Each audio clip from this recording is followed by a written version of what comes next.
Hello, everybody. It's Dave Neal, stand-up comic and host of Bachelor Nation News. We have another ex from another guy on this season of The Bachelorette, calling him out. Why? I have no idea. I'm going to share it with you. Yesterday, we shared a story of an ex exposing a Bachelorette star. Now, this story from yesterday was pretty interesting.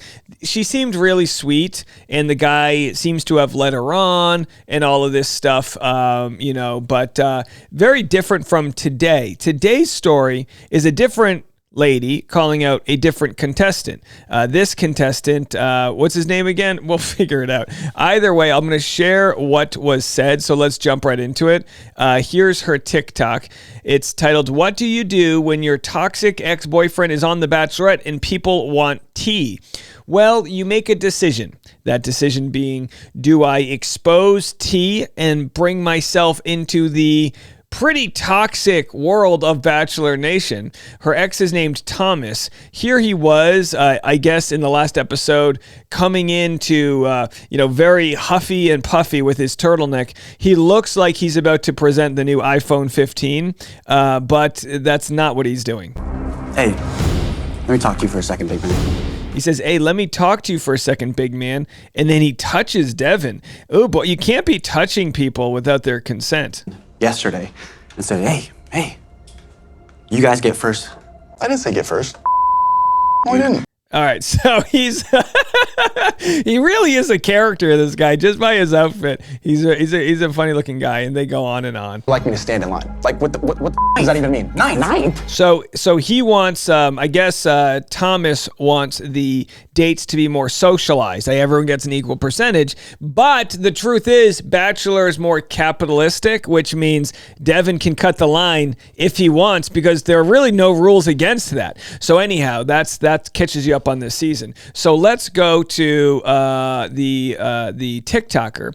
Her TikTok is called 1,000 Plastic Meatballs. My toxic trait is still wanting to defend him. P.S. His parents are actually phenomenal people, and their story should have been the only screen time he got, if you ask me. Again, I don't know what this is all about. Let's have a listen. Oh, let's turn the volume on. So, okay, my very serious ex, who I lived with, thought I was gonna marry and have babies with, ex is a contestant on The Bachelorette, and it has been so super. Okay, my phone. All right. So what just happened, and I have to call this out. Her phone died 14 seconds into the video. About to die, I had to plug it in. She said, my phone was about to die. I had to plug it in.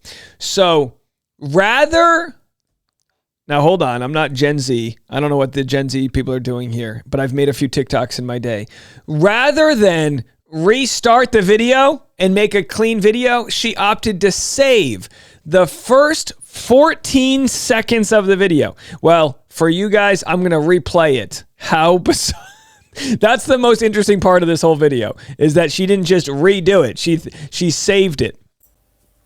Y'all. So, okay, my very serious ex, who I lived with, thought I was gonna marry and have babies with, ex is a contestant on The Bachelorette, and it has been so super. Okay, my phone was about to die. I had to plug it in. Anyways, redo it. It's been surreal to watch it. Can I just be a teacher? Just red Sharpie, redo, resubmit. TV and read people's comments online. It's just a very, very weird experience. But people have been hitting me up since he got announced, being oh my god, you need to go make a TikTok or do a story time or whatever. But I wanted to clarify two things. One, I am not. He did a podcast interview or something, and talked about an ex that he had before he went on the show. That is not me. I came before her. I don't know her, and I don't want to cause her any drama or problems or anything. So I don't want to say something and then someone be oh my god, that girl said this. I'm not her. I am from before, and I'm not trying to involve anybody in any drama other than me just processing my own trauma. And number two, I do not hate him. Was there even a number one? Did anyone understand can someone write in what was the number one? But that man does not need to be on any more dating shows, and that is the only reason I have thought about like airing any dirty laundry. And if you know him in real life, you know what the fuck I'm talking about. What's the dirty laundry? Okay, so last video, I politely criticized the person behind the 14 minutes of content and just said, when you tell a story, start with a thesis statement. I'm going to tell you why Thomas vomited on my, Kinsey or whatever. Give us a little bit so that we know what you're talking about. What she's saying is, I've got an urge to spill the tea. And then she lists several different things, none of which spill the tea.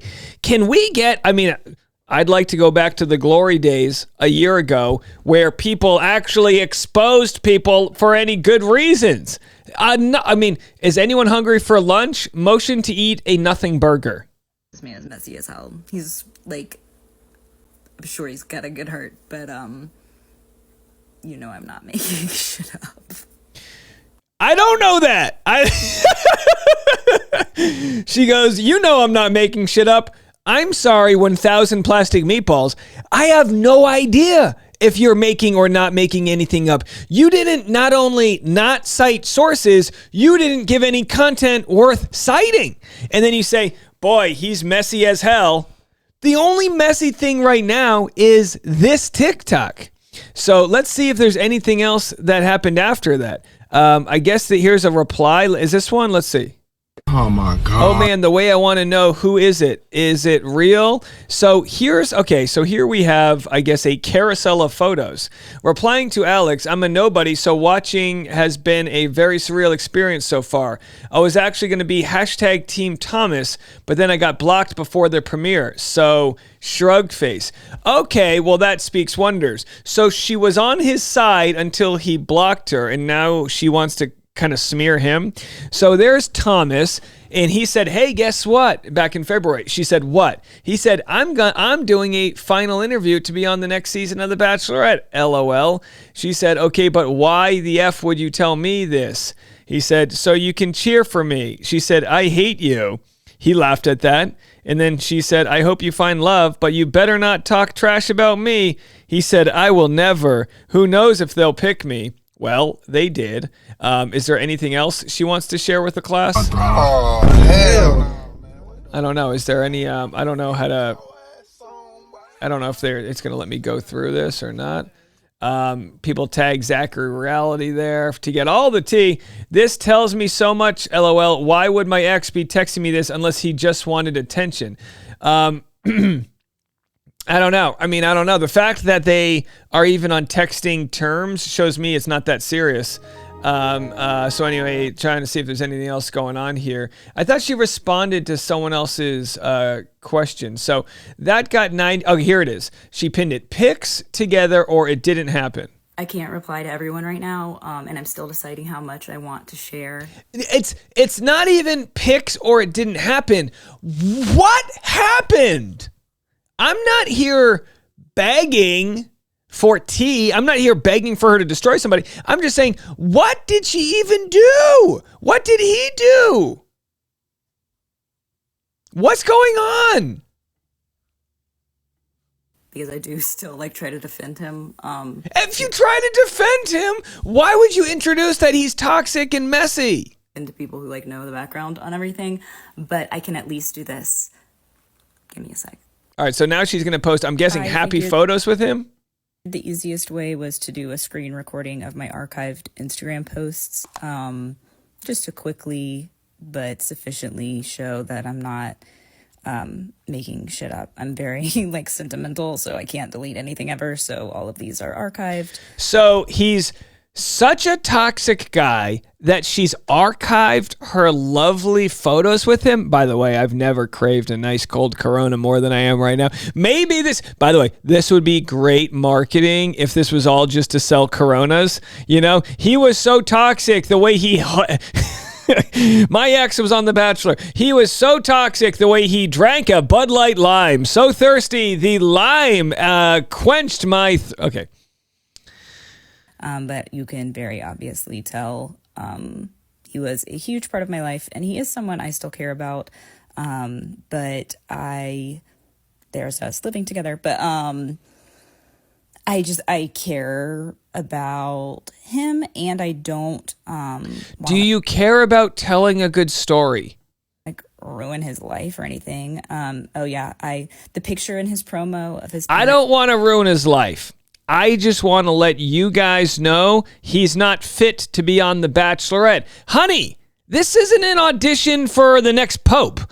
This is a show where people who haven't found love but enjoy a little messiness go on to try to bang in a yurt on a fantasy suite date, okay? This is a show where contestants are hooking up with the hairdressers on cruise ships while they're claiming they're in love with somebody else. Ooh, did I just spill some tea? This isn't a show for non-toxicity, okay? This isn't my 90-day non-toxicity fiance. This is mess. This is the show. Thomas belongs. on the bleachers in Vietnam. I took that picture and it made me feel so famous when it was on TV. I'm just kidding. Well, I didn't really feel famous, but I don't know. I'm just being dumb. But anyways, here you go. Now, look, okay, it's all right. I'm not mad at her. I'm just saying it's odd. You guys were a cute couple. What we have here and what happens, the psychology of what happens is this. I'm going to break it down for you. Agree or disagree, leave a comment. The psychology is I dated somebody who's now gaining clout online, and I want to insert myself into the conversation and attach myself to that person. The same thing happens. So like I've got family members, and I don't blame them, that have never shared any of my content, right? But if I were to say, I don't know, get featured on the cover of Rolling Stone, why would I? They would share it and go, oh, my cousin's featured or my whoever's featured. They don't share it because they're happy for me. They share it because they want to attach themselves to something successful that's happening. Does that make sense? That sounds super cynical, and I don't mean it that way. That's just what happens whenever Bob Saget dies. Everyone posts, oh, here's when I got to work with Bob Saget. We're all attaching ourselves like a barnacle onto someone else's clout. And that's exactly what we're seeing happening here. She just doesn't deliver with anything. She actually makes Thomas look like a better guy than he came off on the show. She's saying, well, he was a cute guy, a long-term boyfriend, and we actually texted after and maintained some sort of friendship. But anyway, why he blocked her, I'm sure there's more to the story. We'll find out. Let me know what you guys think. We'll talk to you in a little bit.